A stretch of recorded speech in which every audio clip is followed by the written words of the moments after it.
Meu amigo, na Bíblia, santuário refere-se a um local para serviços de adoração. Agora vejam este verso. Abriu-se então o santuário de Deus, que se acha no céu, e foi vista a arca da aliança no seu santuário, e sobreviram relâmpagos, vozes, trovões, terremoto e grande saraivada. Saraivada é uma chuva de pedras. Também a carta aos Hebreus fala do santuário no céu. Vejam este verso. Ora, o essencial das coisas que temos dito é que possuímos tal sumo sacerdote, que se assentou à destra do trono da majestade dos céus, como ministro do santuário e do verdadeiro tabernáculo que o Senhor erigiu, não o homem. Amigos, Deus ordenou a construção de um santuário no deserto para que tivéssemos uma lição objetiva das verdades espirituais do plano da salvação. O santuário terrestre do antigo Israel era uma tenda, uma réplica, uma cópia ou ilustração do santuário celestial. Foi Deus que ordenou as medidas e o formato do santuário. Foi por isso que Moisés recebeu instruções tão claras e precisas. E me farão um santuário para que eu possa habitar no meio deles, segundo a tudo que eu te mostrar, para modelo do tabernáculo e para modelo de todos os móveis, assim mesmo fareis. Vê, pois, que tudo faça segundo o modelo que te foi mostrado no monte, diz Êxodo 25, 8, 9 e versículo 40. Os sacerdotes eram as pessoas que dirigiam os serviços do santuário. O sumo sacerdote era o líder dos sacerdotes. Deles foi escrito o seguinte: os quais ministram em figura e sombra das coisas celestiais, assim como foi Moisés divinamente instruído quando estava para construir o tabernáculo. Pois diz ele: vê que faças todas as coisas de acordo com o modelo que te foi mostrado no monte. Então, os diversos sacrifícios dos quais o povo participava eram dramáticos.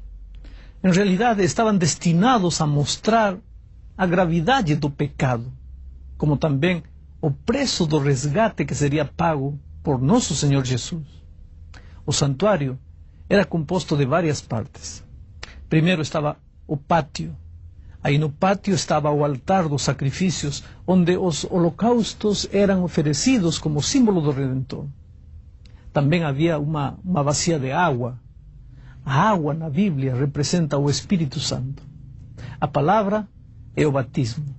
Depois do pátio, o santuário estava dividido em dois lugares: o lugar santo e o lugar santíssimo. Entrando no lugar santo, à direita, estava a mesa com 12 pães feitos com farinha, com flor de farinha. Isso era o símbolo daquele que disse: eu sou o pão de vida.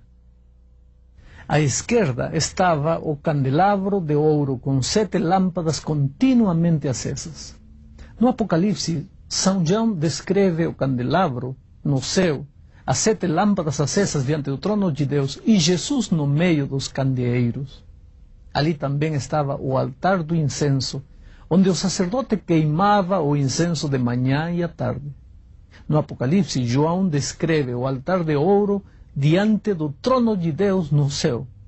O incenso representa as orações dos santos. Amigos, os sacerdotes que oficiam diariamente no primeiro compartimento, o lugar santo, ofereciam cada manhã e cada tarde um cordeiro.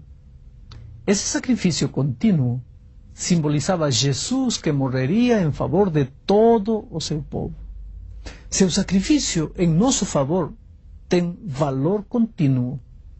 Porém, quando alguém compreendia que havia pecado e se arrependia, apresentava-se no santuário com um animal sem defeito que era sacrificado em lugar dele, do pecador.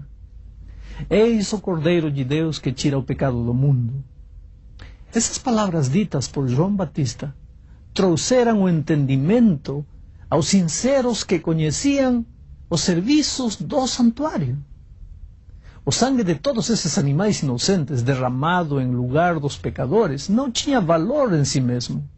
Era apenas o símbolo do sangue de Jesus Cristo, o qual realmente e de verdade limpa o pecado da humanidade. Daí o valor da afirmação de Jesus Cristo na cruz: está consumado. Em realidade, os pecados de toda a humanidade foram transferidos para Ele. E ao Ele dar sua vida pelo pecador, Jesus consumou, completou, terminou o trabalho da salvação.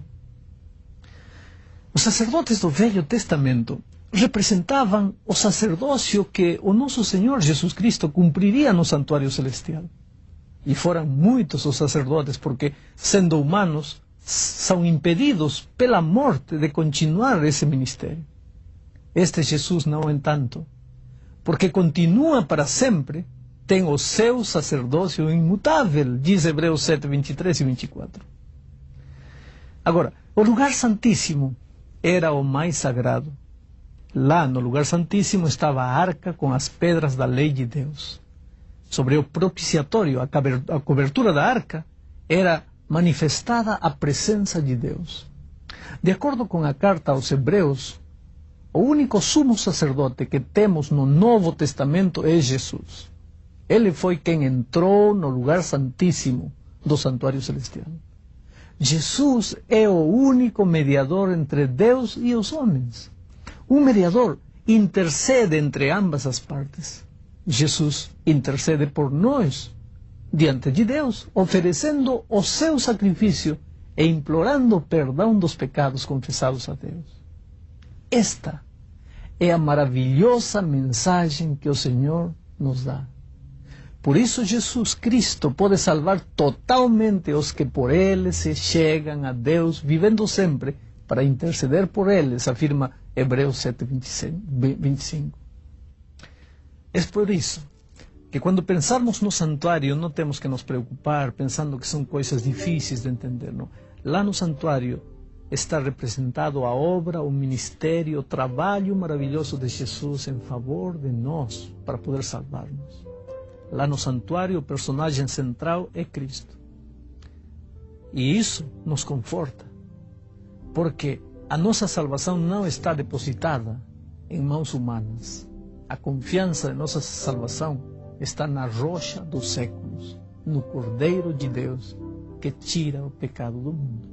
Descansemos confiadamente, porque se depender dele, estamos salvos. Ele é o capaz de garantir a certeza da salvação.